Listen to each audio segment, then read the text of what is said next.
ويدعو الإنسان بالشر دعاءه بالخير وكان الإنسان عجولا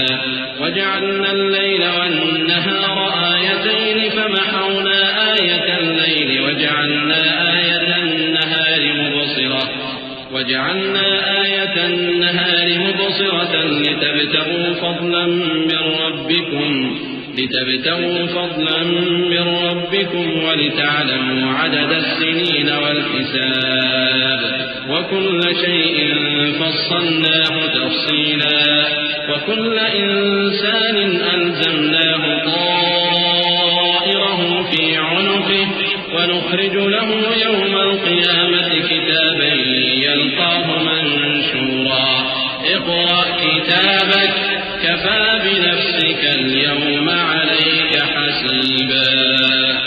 اور انسان جس طرح جلدی سے بھلائی مانگتا ہے اسی طرح برائی مانگتا ہے، اور انسان بڑا جلد باز ہے۔ اور ہم نے دن اور رات کو دو نشانیاں بنایا ہے، سو رات کی نشانی کو تاریک بنایا اور دن کی نشانی کو روشن، تاکہ تم اپنے پروردگار کا فضل یعنی روزی تلاش کرو اور برسوں کا شمار اور حساب جانو۔ اور ہم نے ہر چیز کی بخوبی تفصیل کر دی ہے، اور ہم نے ہر انسان کے اعمال نامے کو بصورت کتاب اس کے گلے میں لٹکا دیا ہے، اور قیامت کے روز وہ کتاب اسے نکال دکھائیں گے جسے وہ کھلا ہوا دیکھے گا۔ کہا جائے گا کہ اپنی کتاب پڑھ لے، تو آج اپنا آپ ہی حساب کرنے والا کافی ہے۔ من اهتدى فإنما يهتدي لنفسه ومن ضل فإنما يضل عليها ولا تزر وازرة وزر أخرى وما كنا معذبين حتى نبعث رسولا وإذا أردنا أن نهلك قرية أمرنا مترفيها ففسقوا فيها فحق عليها القول فدمرناها تدميرا وكم أهلكنا من القرون من بعد نوح وكفى بربك بذنوب عباده خبيرا بصيرا۔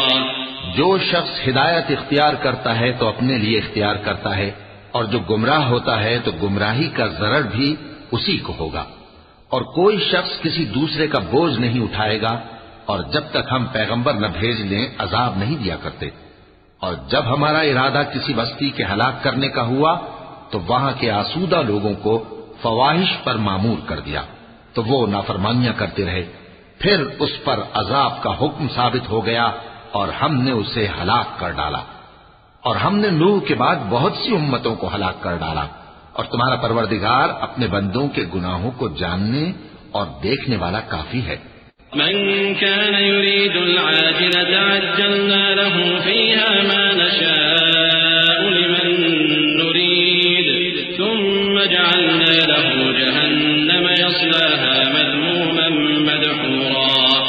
ومن أراد الآخرة وسعى لها سعيها وهو مؤمن فأولئك كان سعيهم مشكورا كلا نمد هؤلاء وهؤلاء من عطاء ربك وما كان عطاء ربك محظورا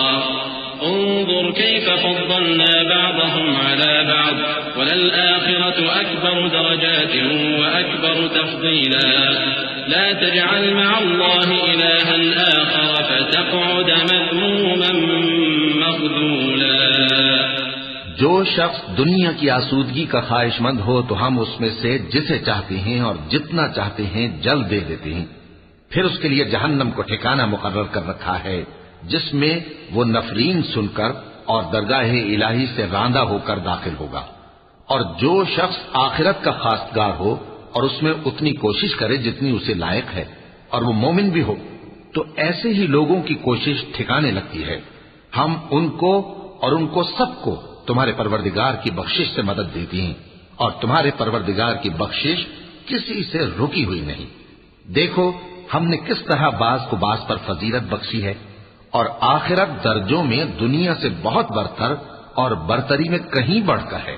اور اللہ کے ساتھ کوئی اور معبود نہ بنانا کہ ملامتیں سن کر اور بے کس ہو کر بیٹھے رہ جاؤ گے۔